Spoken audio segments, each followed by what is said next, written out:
30 জুলাই 2025 মঙ্গলবার রাশিয়ার পূর্বাঞ্চলের কমচাতকা উপদ্বীপে সংঘটিত হয় এক ভয়াবহ ভূমিকম্প।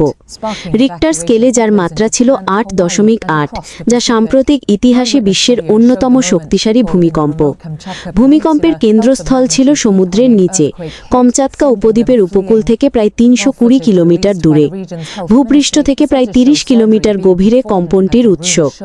কম্পনের তীব্রতায় কেঁপে ওঠে পুরো উপকূলীয় এলাকা। শুরু হয় আতঙ্ক। চারদিক জুড়ে সাইরেন বাজে। তবে আশ্চর্যজনকভাবে এই ভূমিকম্পে প্রাণহানি ও ক্ষয়ক্ষতি অনেক কম হয়েছে। ভূমিকম্পটি জনবসতির থেকে অনেক দূরে সমুদ্রে সংঘটিত হওয়ায় প্রধান শহরগুলো সরাসরি ক্ষতিগ্রস্ত হয়নি।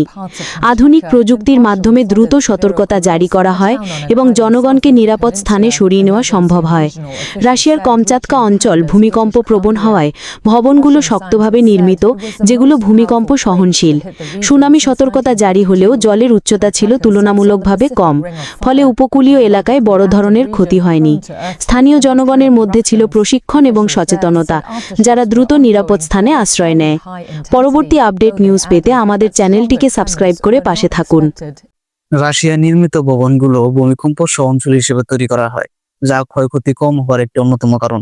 কিন্তু বাংলাদেশে যদি এ ধরনের ভূমিকম্প হয়, তাহলে দেখা যাবে ঢাকা শহরের বেশিরভাগ ভবনই ধ্বংস হয়ে যাবে, কারণ এই ভবনগুলো খুবই ঝুঁকিপূর্ণ। কিন্তু আমরা সাধারণ মানুষ যদি সচেতন হয়ে চলি এবং ভবিষ্যতে ভূমিকম্প সহনশীল ভবন তৈরি করি, তাহলে এর ক্ষতিকর দিকটা এড়ানো সম্ভব।